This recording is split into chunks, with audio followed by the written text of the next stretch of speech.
idza mata ibnu adam in qata amaluhu illa min salasin shadaqatin jariyatin aw ilmin yuntafa'u bihi. La takhtub, janganlah engkau marah. Itu sabda Rasulullah Shallallahu Alaihi Wasallam. Siapa yang memberi makan iftar puasa bagi orang yang berpuasa, maka dia akan mendapatkan pahala. Berpuasalah kalian karena melihat hilal, dan beridul fitrilah karena melihat hilal.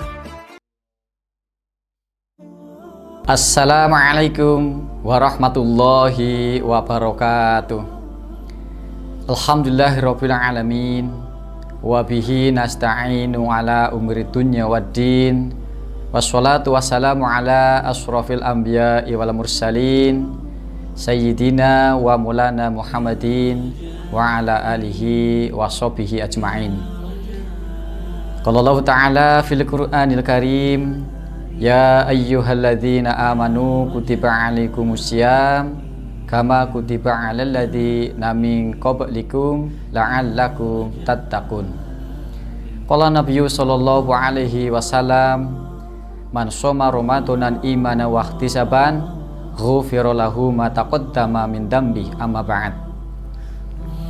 Ma'asyiral muslimin rahimakumullah dimanapun berada, bersyukur kepada Allah Subhanahu wa Ta'ala atas karunia, nikmat, taufik, hidayah, inayah serta rahmatnya, sehingga kita semuanya pada hari ini memasuki bulan Ramadan 1445 Hijriah. Alhamdulillah kita dapat bersama-sama menjalankan satu dari sekian kewajiban sebagai seorang muslim, yaitu ibadah puasa 1 bulan penuh. Ma'asyiral muslimin rahimakumullah, setiap manusia bisa dipastikan ia memiliki persoalan dalam hidupnya, memiliki problematika yang dia hadapi. Oleh karena itu, bagi seorang muslim maka perlu untuk mengetahui bagaimana caranya agar hidup kita itu hidup yang persoalan yang kita hadapi itu ditolong oleh Allah Subhanahu wa Ta'ala. Ma'asyiral muslimin rahimakumullah, bagi seorang muslim ketika dia menghadapi suatu persoalan dalam hidupnya, maka hendaklah dia senantiasa untuk memohon kepada Allah mendapatkan pertolongan darinya. Mengapa demikian? Karena manusia itu makhluk yang lemah. Tanpa pertolongan dari Allah, tentu di dalam kita menghadapi setiap persoalan hidup akan semakin sulit jika Allah tidak turun tangan untuk menyelesaikan persoalan kita. Baik itu persoalan kecil maupun persoalan yang besar, kita tetap membutuhkan yang namanya pertolongan Allah untuk mendapatkan solusinya. Lebih-lebih persoalan itu adalah persoalan yang besar. Maka ketika persoalan yang besar kita hadapi lalu Allah sudah menolong kita, maka persoalan yang besar itu menjadi tidak ada artinya karena dengan mudah untuk diselesaikan. Namun sebaliknya, apabila persoalan sekecil apapun tetapi Allah tidak menolong kita, maka persoalan yang kecil itu, persoalan yang seremeh apapun, maka akan menjadi sulit, akan berkembang, merembet kemana-mana. Oleh karena itu, kunci dalam menghadapi persoalan hidup adalah mendapatkan pertolongan dari Allah Subhanahu wa Ta'ala. Pertanyaannya adalah bagaimana caranya kita agar mendapatkan pertolongan dari Allah Subhanahu wa Ta'ala.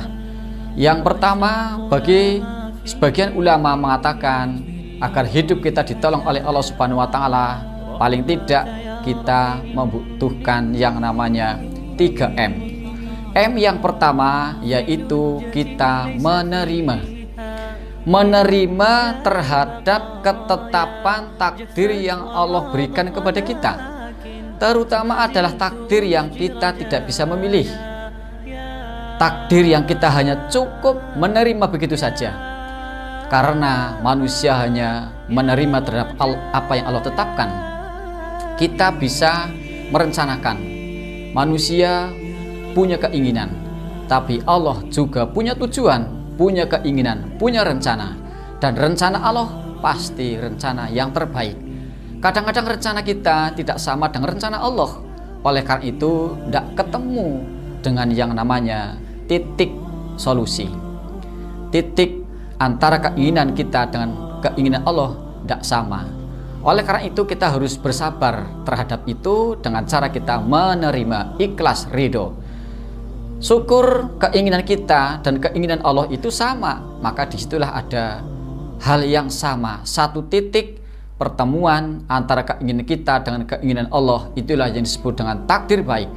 Maka kita disuruh untuk bersyukur kepada Allah Subhanahu wa ta'ala. Ma'asyiral muslimin rahimakumullah. Yang kedua, maka selain kita menerima terhadap takdir dan ketetapan Allah adalah kita disuruh untuk meminta atau berdoa kepada Allah. Setiap apa yang kita minta kepada Allah, Allah janjikan ud'uni astajib lakum. Allah akan mengabulkan setiap permohonan dari seorang hamba.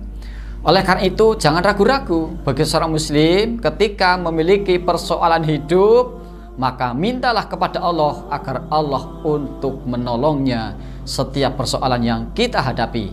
Maka insya Allah persoalan seberat apapun, persoalan serumit apapun, jika Allah menolong kita dengan doa yang kita panjatkan, maka akan mudah untuk diselesaikan.